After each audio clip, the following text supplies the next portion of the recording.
Hello, everybody, and welcome to the Crypto Hipster Podcast. This is your host, Jamil Hassan, the Crypto Hipster, where I interview founders, entrepreneurs, executives, thought leaders, and artists all around the world in crypto and blockchain. And today, I have two amazing guests for this podcast. First is Chris Waters, who is an animation industry executive and former head of development for Stoopid Studios.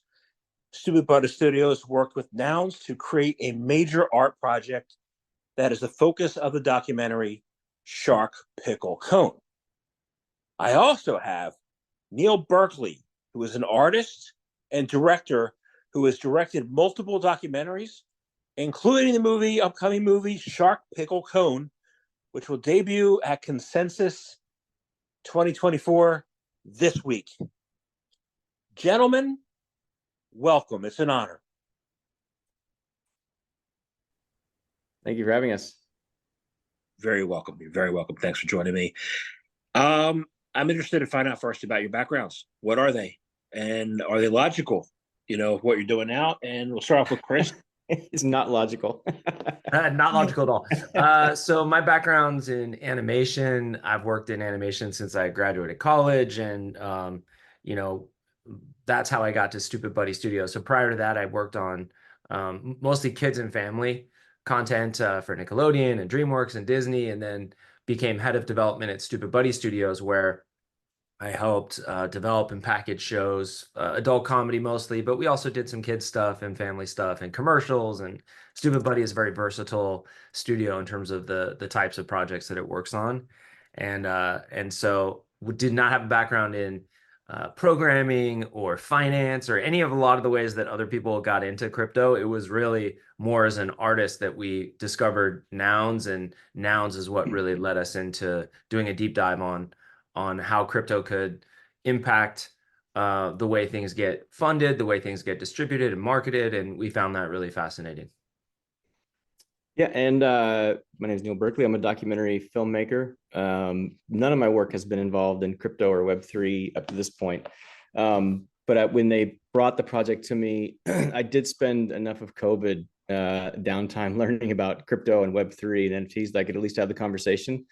And I knew what they were doing with the DAO, and I could make sense of it all in my head. The next challenge was making that work in a documentary film. So this is my first feature documentary in the crypto world. But yeah, so I'm a traditional documentary filmmaker. I've made 4 features. They're about artists, comedians, painters, writers, which was also part of the appeal of this. Is I did realize how much the Nouns community favors and loves and supports the art world. So that was definitely part of my interest. Very cool. So let's talk about you both are bringing out a film next week. You know, work together to create the film. That's going to be a Consensus. Be there. It's called Shark Pickle and Cone. But the company behind it are Nouns and Stoopid Studios. So what are they all about? And then we'll get into the movie. Well, Stoopid Studios is best known for Robot Chicken, which is a sketch comedy show, really an animated sketch comedy show, which was way ahead of its time. Originally, Sony was a partner on that. It was going to be like a digital show back when modems were still a thing and people were downloading things on the internet. And very quickly, I think they realized that people would have to wait too long to download a 2-minute sketch. And eventually, Robot Chicken made its way to Adult Swim. And but I think that set the tone for Stoopid Buddy as a studio that really is led by curiosity and like what, and they're obviously big collectors, right? You're dealing with toy nostalgia, you're dealing with pop culture. And so that was a really natural extension for 2 of the founders, really Seth Green and Eric Towner, to look at NFTs during that like real big bubble in 20 and 21 and say like, oh, this is interesting. This is like a new form of collecting. So that just naturally appealed to their personal sensibilities. And then as a studio, I think the idea of, getting to play in a new sandbox, getting to leverage new technologies, that also just appealed to the culture of the studio. So that's really all the DNA was there in terms of Stoopid Buddy to do a deep dive. And I think what we loved about Nouns was in an era where there was a lot of froth and a lot of scams and a lot of people making money sort of in bizarre ways in crypto, this like felt very purist. The founders didn't make any money. There was no like talking up the book. There was no like secondary market really for nouns. It was really this gathering of people that felt like this was an experiment worth undertaking, an experiment in decentralized governance, an experiment in empowering communities from the bottom up,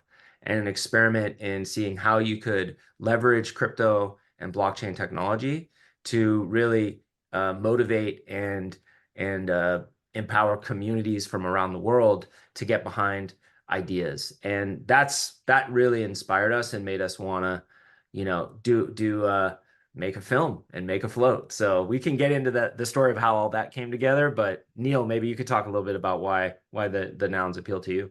Yeah, well, the nouns appealed to me because it was a DAO in almost there's a lot of DAOs that are neither decentralized or autonomous. But this one was as close to that as I think I had seen. So that was exciting. But also it was Stoopid Buddy, to be honest, for real. Like I think there's a fine line between risk friendly and risk ignorant that I think you guys are fine being in the middle of, because there was always this feeling of, well, we don't know how to do it. No one knows how to do it, but if it's fun, let's try it.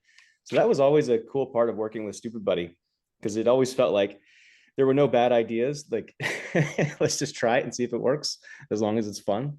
But I think nouns, especially coming from the documentary world where money's starting to get hard to come by, there's a lot to unlock, and the film goes into it as far as how to navigate those waters. But I do think the idea of pooling cash for resources that have a benefit is a good idea, and DAOs are able to do that in a really charming way, especially nouns, who is all algorithmically based. So the idea that this thing can exist and support art, community, public works is very, very cool. And I think building something that gets the word out on that or introduces it to new people is a great idea. So I'm really glad we're able to do that. Awesome.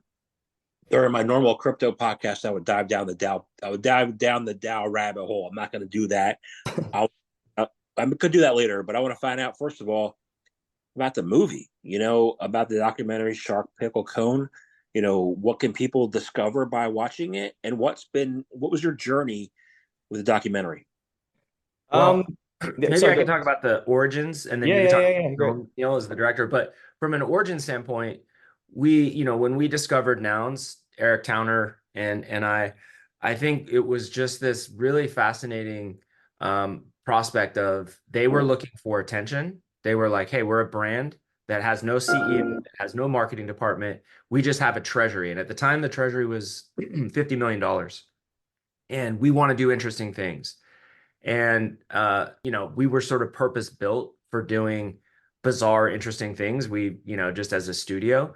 So we thought of like, what would be the most outlandish thing we could do? And it would be to build a float and put it in the Rose Parade. This is the 134th Rose Parade. It's a classic. It's an institution in the United States to celebrate New Year's. It's sponsored by a Fortune 500 company in Honda. It has just this long history. And we thought it was so funny to juxtapose that kind of that tradition with this newfound startup kind of mentality of the nouns. And we thought it'd be a fun culture clash.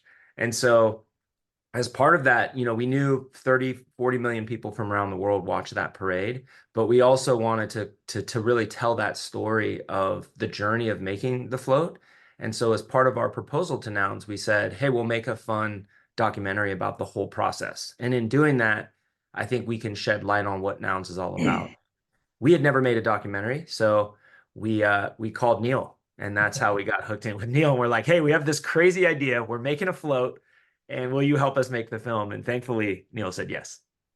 Yeah, that was the real challenge. I mean, definitely the thing about the float is when you build a parade float, you kind of have to get someone that really knows what they're doing. So that story sort of told itself. But we realized early on that the most interesting or peculiar part about this is the DAO. So just figuring out how to explain the intricacies of a DAO and how it works and how you get a prop on chain and how you do all these things was really, and how you tell those stories in a way that someone that's never heard of these things could sort of understand. That was the hardest part. Like earlier when you said we're going to talk about, would normally talk about DAOs, I thought, well, how much time do we have? Because that's a long conversation. Yeah. But yeah, so the challenge was telling a story that is about this parade float that's sort of going to happen no matter what. Like this thing has to get ready, and then also tell this story about this thing that paid for it, and it's hard to understand. So yeah, I think we did a good job. I think we explained things without feeling like we're overstaying our welcome on some of these ideas, but it was definitely not easy. Well, you didn't tell a room of crypto natives about the DAO, right? You told people who have never heard about crypto at all about it. Chris did, yeah. That was a challenge, right? What was that challenge like, and then what were some of the others? The biggest challenge was typically, if you're a corporation like Disney or Singapore Airlines or any other corporations that put floats into the Rose Parade, you have a CEO, you have a head of marketing, you have a head of publicity. For this, it was really helping them wrap their head around that Nouns is like a headless organization. There's no one seat of accountability. And of course, that made them really nervous because normally you sort of have very clear lines of hierarchy and accountability.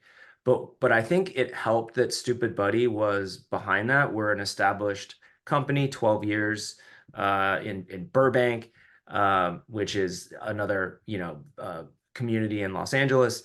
And so I think they were able to wrap their head around, okay, we know who Seth Green is, and we know that Stoopid Buddy exists, and there's an actual place of business we can go find.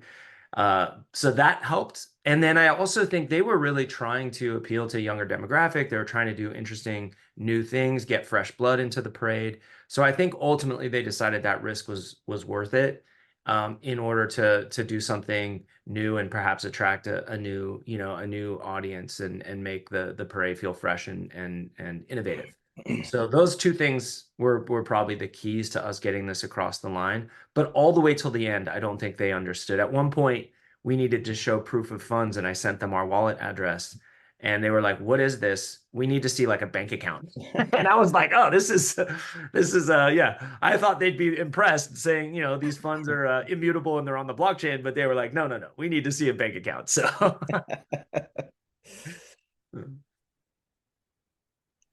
Interesting. Yeah, not everybody knows what a wallet is. Actually, a lot of people I talk to who I grew up with who want to know more about crypto don't even know what Coinbase is. Yeah. So Yeah. It's a lot. It's a lot to unpack. And most of these people were sort of retirees and volunteers and certainly not on the cutting edge of technology. yeah, It's still early. Yeah. it's still your movie Sharp Pickle Cone helps various artists, communities, and projects foster community-driven innovation, right, to make an impact. And there's lots of different examples of that. So what are some of those examples, and how do you see your film helping content creators, develop your mission and vision? I think so many. I think in the movie we talk about they've given away $8 million in charitable money. They've supported over $150 million in groups that are doing good work. They've fed villages in Africa. They've built skate parks. They've given glasses to kids that have seeing issues. Like the project, and these are all in the film. The projects they've done, it's really incredible. It's also incredible that word hasn't gotten out. I mean, it has, and hopefully the movie helps that, because it does still feel a little insular. I mean, correct me if I'm wrong, Chris, but it still feels kind of small, even though they've done so much. But and as far as artists go, the cool thing is when you figure out how to put a prop on, if your prop, let's say it's an art piece, whatever it is, if there's some sort of altruism to it, it's more likely to go ahead. But once you're funded, and even this film, normally if a film was funded by the people that were in it, that's usually not a good idea. There's some objectivity issues there, but it's a DAO. So there's really no one to make notes. So once you have those funds, you're on your own. I mean, they're there to help and advise, but they won't tell you what to do. They won't tell you what kind of art to make, or they won't tell you how to run your thing, because there's no one to do that. It's decentralized. That's the first letter of the D of the DAO that makes it really interesting, especially for artists. So it's this way to get funded without having to have a boss, which I think is a very, very cool and interesting concept. I mean, if you're making things, that's the ideal, right? So yeah, that was the fascinating part. That's what I would tell artists, to spend some time and figure out how to get something on chain, because it's a great opportunity to get something made that's purely what you want to make. And what's the role of the DAO in all of this? Are they voting on whether your project is good and should exist, or how does Yeah. the DAO relation to what the So the simplest, and this is, part of our objective with the film was to describe how Nouns works to people that don't know anything about crypto. So we've gotten pretty good at explaining it, but the simplest form is they auction a digital piece of art every single day. All the proceeds from that auction go towards a treasury, which the DAO controls. And the DAO is just made up of people that have either purchased Nouns in the past through auction, or that have been delegated those nouns. So if you own one, you could delegate it to somebody that hasn't bought one, and they can be your surrogate voter. And you put a proposal on chain. And so everything's transparent. It's open where the money's going, what you're promising to do, how you're going to achieve your objectives. And then anyone that either has bought a noun or has been delegated a noun can vote on that proposal in this 3-day window. And if your proposal passes with a majority of votes, then the funds automatically get transferred to the wallet that you've indicated as your home wallet, and you are off and running. And from that point forward, any reporting that you do back to the DAO is voluntary. There's no notes, there's no feedback, there's no one telling you how or what to do. It really is a trust system and an honor system. And that is, to Neil's point, that's what's really novel about this. Now, what does the DAO want? The DAO wants to be as well known. That wants the Nouns iconography, the Nouns brand to be as well known as Nike or any other big brand, right? Their mission is to do that in a way that's not centralized. So empower communities to do interesting things that will then flow back up to people going, I want to know more about what this Nouns thing is. And so that's really it. And for artists to get money with no strings attached, very rare. I mean, we're going back to like rants and artists back in hundreds of years ago that were getting commissions, but this really is like a very novel way for artists to get funded. And by the way, Nouns is funding a short film festival. They fund short films, animated films every week. They have a feature film that's in production right now, all funded by the DAO. Excellent. Neil, what are your thoughts? Yeah, same. Like I was saying, I think the DAO is this incredible place to get things made. Start with not having a boss or someone telling you what to do. And as far as their role, that was it. Once I, when I came on board, the film had been funded, the film had been up and running. So we really didn't have any interaction with the DAO other than wanting to talk to them about being in the film. I mean, we interviewed everybody. The person that started, Punk 4156, he's a pretty major character throughout the whole film.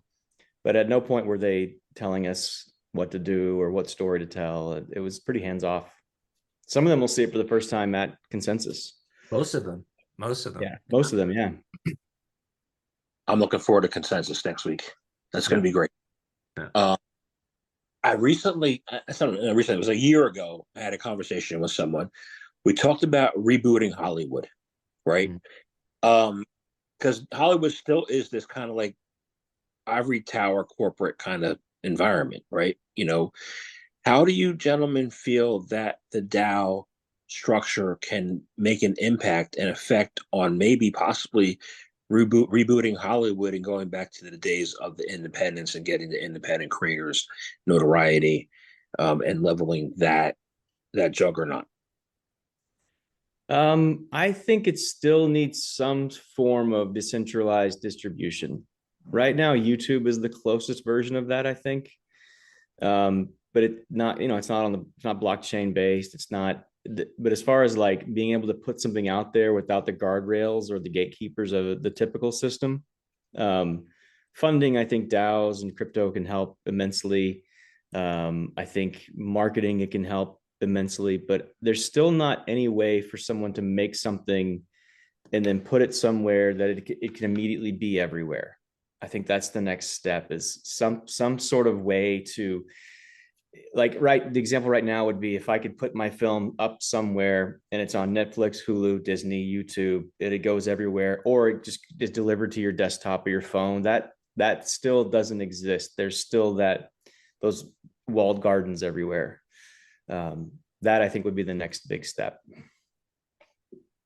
Yeah, but in terms of rebooting some of the things that are challenging with Hollywood, I think what Hollywood has proven it does really well is like big tentpole blockbuster, $200 million movies that are very, very broad, have general audiences. Where I think the squeeze has been is in lower budget indie films, documentaries.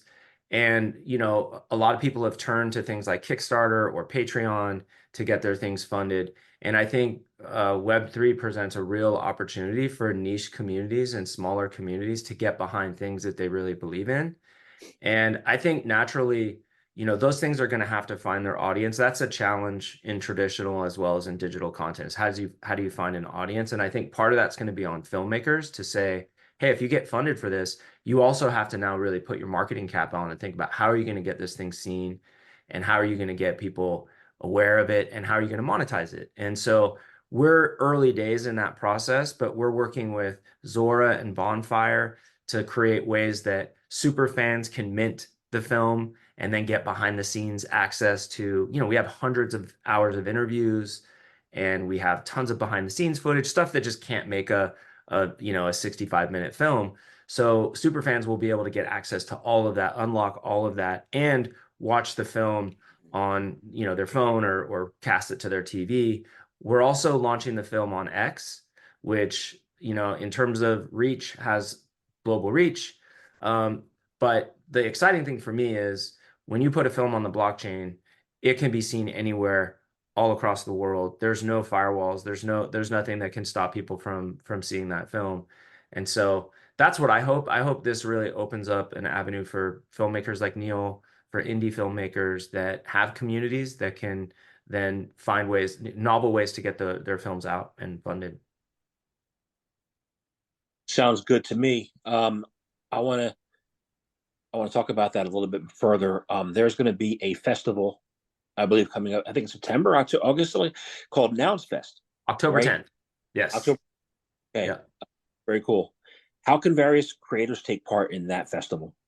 So, this is our second annual. So the first one was 17 films. This one is going to be 53 films. We're doing it at the United Theater on Broadway, downtown Los Angeles, October 10th. Be there. Go to nounsfest.tv and you can buy tickets. But, we opened it up. We had over 400 submissions from filmmakers and animators all across the world. So there was a huge appetite for the festival, and we went through every one of those submissions, and there were so many high quality submissions. It was very difficult to decide. So we know there's huge demand for this festival, and we're even having talks with some interesting conversations with more traditional distributors. But short form animation, going back to Spike and Mike and Liquid Television and Adult Swim, it's a great way to find talent. It's a great way to get new voices heard, and it blends itself really well in animation. So we're excited to be stepping into a gap that we think kind of never got filled after some of those festivals went away, and certainly Adult Swim isn't doing as much as they used to do. And we think that this can be a huge brand in animation, and really we can help find the next Matt Groening and the next great animator, the next great series. And so we're really excited. It's early days, but even just the step up from season 1 to season 2. And for artists that are interested in participating in next season, go to nounsfest.tv, sign up for the newsletter, and you'll be the first to hear when we open up submissions for the next round. Very cool. And then I wanted to, from my own knowledge, right? You have short form animation, you have long form animation. Mm-hmm. Both are invited, but what's the difference? And what's the benefit for both groups of artists? Well, we have two forms. We call them short shorts and tall shorts. They're both short form, right? One is 3 minutes plus, one is under 2 minutes. And we just think there's, making animated films usually requires big teams. Making animated TV shows requires big teams. But making shorts, you have a lot of creators out there that are working with themselves or maybe 2 or 3 other people. So we wanted to make sure that we could get as many artists available to do this. And a lot of them have jobs. So to give them an opportunity to do a 30-second short, they can definitely do that, right? And but we also then wanted to get more into storytelling, which, you need a couple minutes to really tell a story and establish characters. So this was kind of our balance, is we want to make this easy for filmmakers to participate. And then for those that really have a little bit more time and a little more ambition in terms of what they want to pull off from a story standpoint, we want to start opening things up there. So again, in the future, maybe we'll get to 7, 8, 10, 12-minute films. That would be amazing that we could then submit to the Academy Awards and things like that. But for now, this felt like a great way for us to get as many artists involved as possible. Awesome. I'm thinking back to when I was in my 20s. Mm-hmm. I used to do art house films, independent films all the time, and I wanted to be a director. And that dream, that ended up being a dream. But there are a lot of NFT creators. There are a lot of artists who, once NFTs came out in the early, 2021, 22, when they got hot, who were making money for the very first time, Mm-hmm. And the NFTs went a little bit down as far as market, but now they're coming back. What words of wisdom do you have for artists who might be on the fence, might not be, who are about pursuing their dreams? What words of wisdom do you have for them now that we have this technology, now that we have the DAO, now that you are out in the market? What can you offer? What words of wisdom do you have for those artists? Well, I'll Directors? go first, and then Neil, you can go, because I'll have to jump after this answer. But I'll say, I think there's no shortcuts. So build an audience, curate your content, don't expect to get rich quickly, and really have respect for the medium and have respect for what the technology can do. And that really is like, if you focus on making great art, focus on building an audience that's really invested in what you're doing, that's going to be the key. This isn't a magic technology that all of a sudden is going to make you rich. That was like a bubble, and there was a lot of speculative investment, but none of that investment was emotional or that had really much to do with the artists themselves. It was people trying to get in early and make a quick buck. So I think you have to be in it for the long haul. You have to be committed to understanding and learning the technology. There's a lot of great tools. I would start with Zora that make minting things really easy now. But that's a tool. Really, your job is to build an audience, make great art, and service that audience and get them to be excited about the art you're making, not about making money themselves in the near term. So my recommendation would be, it's just another tool in your tool belt in terms of marketing and promotion and monetizing things, but you still got to do the work and you still got to make great art. Thank you very much. Yeah, I will second everything he said. The one thing I'll also recommend is the thing that got me into it was discovering smart contracts, because I think once you realize what smart contracts are and what they do, and you look at a call sheet from the director to the principals, producers, execs, all the way down to grips and gaffers, that smart contracts allow for a seamless payment system for all of these people. So anytime a project does well or makes money, that royalty or that future payment can get automatically distributed to these people, and it's all on the blockchain. It's all lives there forever. It can be changed, but once it's done, it's this thing you don't have to think about. So it kind of reduces the friction of payments, and I think that's something that any artist should be excited about. I know that royalty payments on NFTs aren't what they used to be, but smart contracts as a concept to me is fascinating, and probably in my mind the way any agreement that I think the idea, the concept of smart contracts before you get into blockchain and Web3 and NFTs, before you get too deep down the rabbit hole, I think that for me, discovering that concept that you can lock in payments for these things and then it's controlled by the network or the algorithm, to me that was fascinating. I mean, even learning about Nouns, that all that money that's in their treasury isn't touched by anybody. If a proposal passes, that money gets sent to them algorithmically. And I think that's with the way it should be in all payments. A low touch, less human interaction with payments is great. And I think smart contracts, that's what I would say, is learn about those, and it'll probably rabbit hole from there. But to me, that's what opened up the world when I discovered that idea. Awesome. So one last question for you. Sure. There's lots of there's going to be a lot of events at Consensus. You know, a lot of different meetups. Why should people watch Shark Pickle Cone while at Consensus next week? I think everyone at Consensus should come watch this movie because so I'll be honest, like selling this movie in the market was difficult because the general market, everyone that's not at Consensus wants crypto to fail. They think it's all rugs. They think it's all thieves. They think it's all criminals. They think most people, and I will say most people, think this is a seedy, scary, horrible world. And because we didn't have a lot of that in our film, we do talk a little bit about how bad it can be, but not a lot went bad. Again, Nouns is controlled by an algorithm. There's not a lot of people that you can't steal from it. You can't steal from people. So I think it would be refreshing for everyone at Consensus to see a film that really does show the power of these communities, the power of blockchain, the power of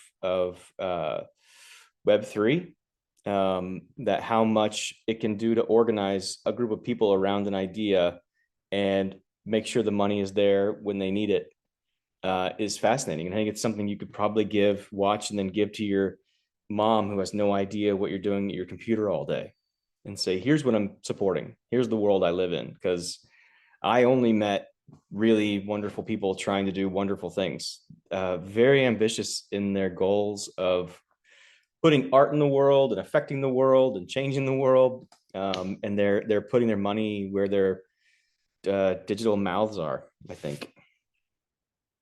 So I think it would just be a refreshing reminder for a lot of people at Consensus that despite what everyone thinks, there are a lot of good, cool, fun things being done at scale. Awesome. I want to thank you very much for your time today. I enjoyed this conversation a lot. And my last question for you, I'm looking forward to hopefully meeting you next. Yeah, say hi. How can people find out more information about you, about Stoopid Buddy Studios, about NounsFest, about Nouns? How can they do that? Yeah, I think I'm not sure NounsFest has been announced yet. The website for the film is sharkpicklecone.wtf. And me, they can, Neil Berkeley. I'm easy to find. I'm only on Instagram, very little on Twitter. But yeah, if it's just Google, I hate to say Google me, but I'm very available. And NounsFest, I think it's probably going to be on Stoopid Buddy Studios website. Thank you, gentlemen, very much for your time today. Nice meeting you. Thank you very much.